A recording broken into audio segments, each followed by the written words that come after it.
Et bonjour à tous, je vous retrouve au jardin, c'est bientôt le printemps, bientôt le 1er mars, donc le printemps climatique, d'ailleurs qui s'avance un peu plus chaque année parce que réchauffement climatique oblige, là on est au t-shirt en jardin en février, il fait vraiment bon là ces derniers temps, c'est assez hallucinant.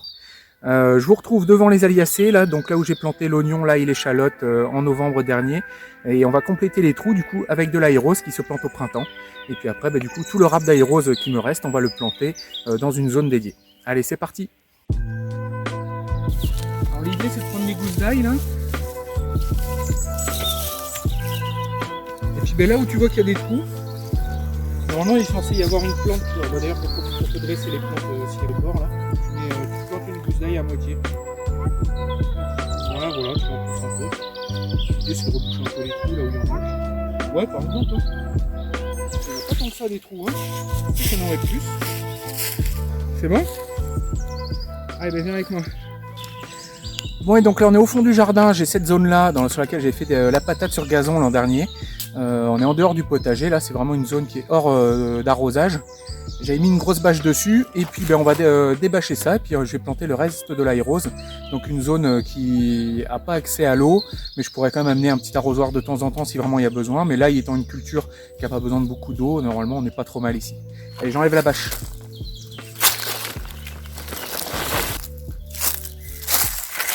Donc là on voit bien l'effet désherbant de la bâche. J'avais mis des feuilles en plus à l'automne dessous. Donc normalement le sol est un peu nourri. On voit quand même quelques patates qui essaient de ressortir, sûrement des patates que j'ai oubliées quand j'ai récolté l'an dernier, donc j'ai enlevé tout ça. Et puis on va mettre l'ail à la place. Bon et donc voilà, c'est planté, ça a juste demandé le temps de débâcher puis d'enlever un peu au râteau quelques feuilles, genre de brindilles et tout ça, et puis de planter dedans. Et puis voilà, c'est une plate-bande qui est prête. Il y avait pas mal de trucs campagnols dedans, donc voilà, je vais voir dans quelle mesure ils vont faire des dégâts ou pas. On est loin du potager ici, donc c'est pas du tout une zone où j'ai l'habitude de cultiver.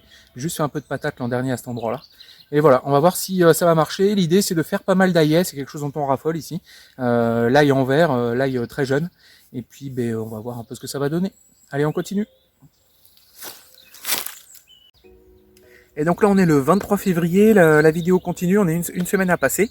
Et on va refaire du coup un semis de radis. On va finir la deuxième partie de la planche que j'avais semée voilà, il y a 2 semaines. Je vais faire la deuxième partie.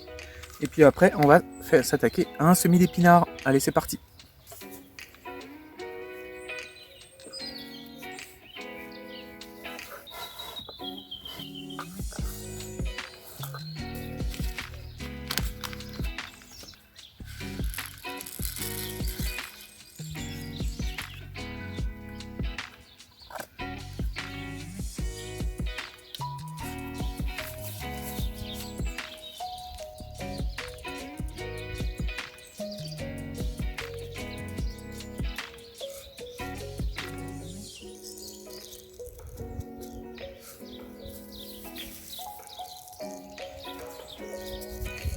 Donc si vous connaissez pas, je vous conseille ce petit ustensile pour faire le semis là, par exemple de radis. Je vais utiliser ça, je mets ça dedans. Vous remplissez les graines à l'intérieur, vous mettez après le petit capuchon, le petit couvercle. Là vous avez plusieurs tailles de trous disponibles en fonction de la taille de la graine que vous semez. Et puis voilà, ça vous permet en tapotant dessus du coup de faire un semis vachement mieux que ce que vous arriveriez à faire voilà, uniquement avec vos doigts. C'est relativement rapide, vous avez vu, j'ai fait ça quand même du coup super vite. Alors là, ce que je vais faire, c'est que je vais mettre un peu de terreau par-dessus, je vais tasser, arroser, puis ça va être bon.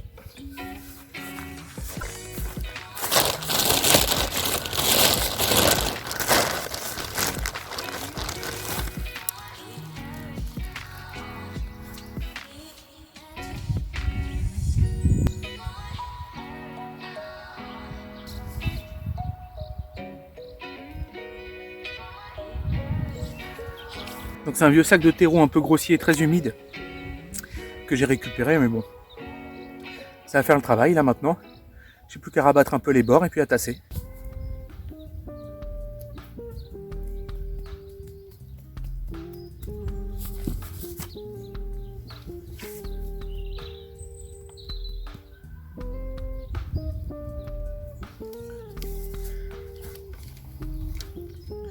Donc là je bouge un peu la caméra pour vous montrer en gros le semis que j'avais fait il y a 2 semaines. Alors, c'est sorti, mais il y a eu beaucoup de dégâts. J'ai les oiseaux qui sont venus gratter dedans. Alors c'est quelque chose dont je me suis déjà rendu compte, c'est que pour que les semis se passent au mieux en fait, idéalement, au moment où on prépare la planche, il faut laisser un peu de temps entre le moment où on la prépare et le moment où on va la semer. Comme ça laisse du temps aux oiseaux et aux bestioles pour venir gratouiller dedans, se faire plaisir et après la laisser tranquille. Et donc là ce que j'avais fait, c'est que j'avais travaillé le sol et semé tout de suite après. Et donc ça n'a pas manqué, hein, les oiseaux ils sont venus gratter, retourner, tout ça. J'ai fait pareil pour les petits pois d'ailleurs. Donc là cette fois-ci, cette partie-là là, que je viens de semer à l'instant en radis, elle n'a pas été touchée depuis une semaine, donc les oiseaux, il n'y a pas de grande raison qu'ils viennent gratter dedans. Et l'autre plate-bande là que j'ai faite pour les épinards, que j'ai préparé, je l'ai préparé ce matin, donc il y a plusieurs heures, et je vais la semer que maintenant. Comme ça les oiseaux ils ont eu le temps de gratter dedans, d'ailleurs j'ai vu il y a des trous, tout ça, je vais vous montrer. Et là maintenant je vais pouvoir semer les épinards. Et donc voilà, là c'est une nouvelle plate-bande, c'est celle où justement que j'ai préparée pour faire les épinards, dont je vous parlais à l'instant. Donc là on voit là par exemple, j'ai bien mis à plat et tout, là on voit là ici il y a un trou. Il y a un oiseau qui est venu gratter, là pareil on voit un peu des trous par-ci par-là. Donc les oiseaux sont déjà venus gratter dedans. Ils sont venus chercher sûrement des vers, des choses comme ça, parce que quand j'ai préparé la plate-bande c'était vraiment plein de vers de terre. Donc la plate-bande que je viens de planter avec les radis, c'est celle, pas celle-là, mais celle d'après encore, là, celle au fond là. Et donc là on est deux plates-bandes à côté. Et dans celle-là du coup je vais faire les épinards. Donc j'aplanie un tout petit coup. Et je casse les mottes à la main. Hein. On est reparti pour la même technique. Hein.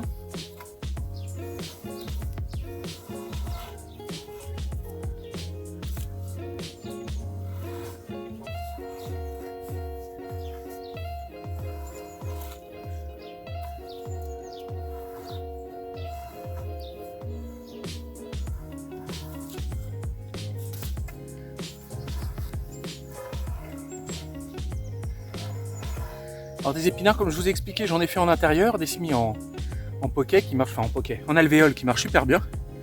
Mais bon, je désespère pas de réussir à les faire quand même en pleine terre.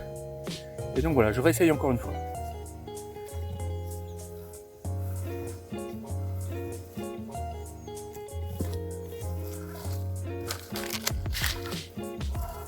Donc je continue sur la variété Matador là qu'on trouve au Lidl à 30 centimes le paquet, avec des paquets bien garnis. Comme je vous ai dit, un taux de germination génial au niveau de mes semis en alvéole, donc franchement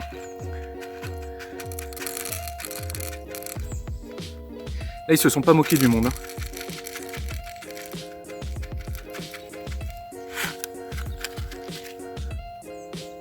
Je pense que là pour le coup en fait c'est des variétés qui doivent être utilisées par les agriculteurs en grande quantité. Ils arrivent à avoir le même genre de prix, ils mettent juste ça dans un petit sachet et ils font accéder aux particuliers en fait à des prix de gros quasiment. Hein. Allez c'est parti.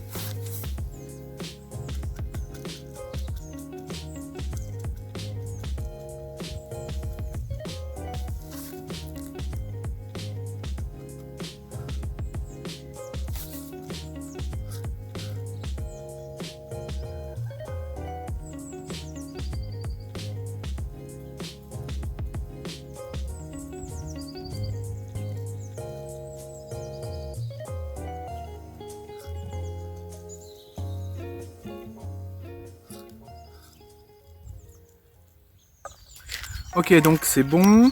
J'ai mis à peu près un peu plus de la moitié du paquet pour semer du coup la plate-bande. Donc voilà, c'est un paquet à 30 centimes. En gros 20 centimes de graines pour semer la plate-bande là. Franchement, c'est super intéressant. Alors je refais la même technique, un peu de terreau, je tasse et puis après je vais arroser tout ça.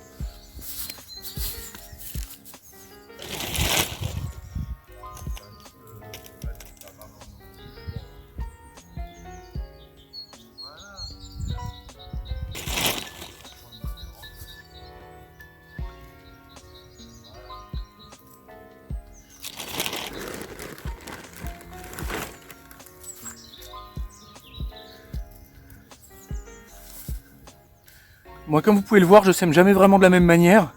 Entre la manière de mettre les graines, enfin de faire les sillons, de mettre les graines, de recouvrir après de terreau ou de juste rabattre le compost. Il y a beaucoup de manières de faire différentes.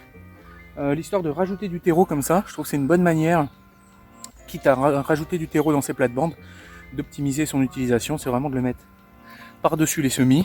Comme ça, on maximise vraiment l'intérêt du terreau qu'on met dans la plate-bande.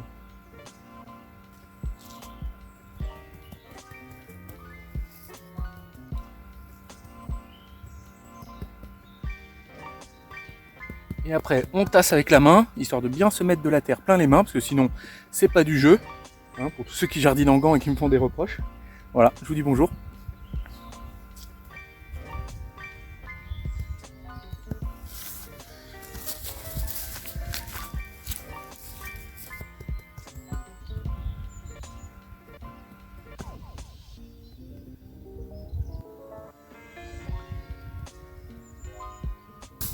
Et voilà, les deux semis sont faits. C'est vraiment une magnifique journée là pour jardiner. Bon, il fait plus frais que le week-end dernier, ou il y a 2 semaines là où j'ai jardiné en t-shirt.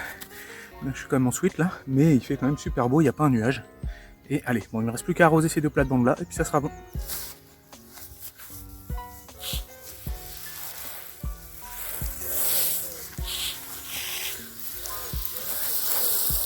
Bon, et vu le temps qu'il fait, du coup, j'ai ressorti les tuyaux d'arrosage. Hein. Donc j'arrose, voilà, c'est quand même beaucoup plus pratique que les arrosoirs. Et puis bon, il fait quand même, on est encore qu'en février. Donc sur l'arrosage un petit peu, c'est pas la peine d'en faire de trop et de trop s'inquiéter là-dessus. Mais bon, c'est vrai qu'il pleut déjà pas beaucoup. Hein.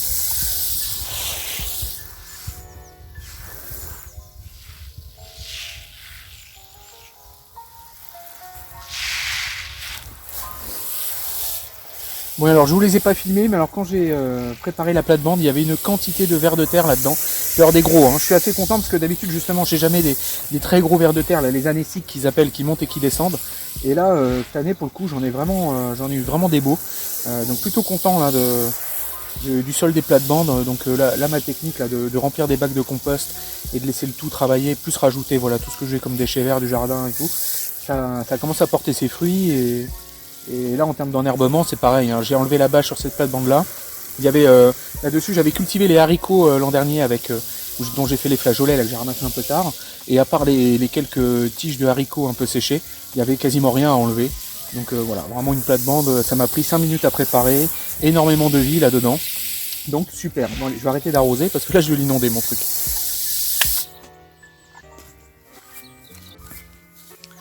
Bon et donc voilà, j'essaie de trouver un bel angle, on voit à la fois les fleurs du pêcher puis le mimosa derrière et puis le ciel bleu.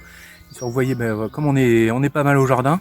Donc voilà, tout ça se met en place, la saison 2020 du potager avance bien, les plates-bandes s'installent petit à petit. Et donc voilà, tout ça se passe super, n'hésitez pas à mettre pouce bleu, commentaire, machin tout ça. Et puis moi je vous dis à bientôt.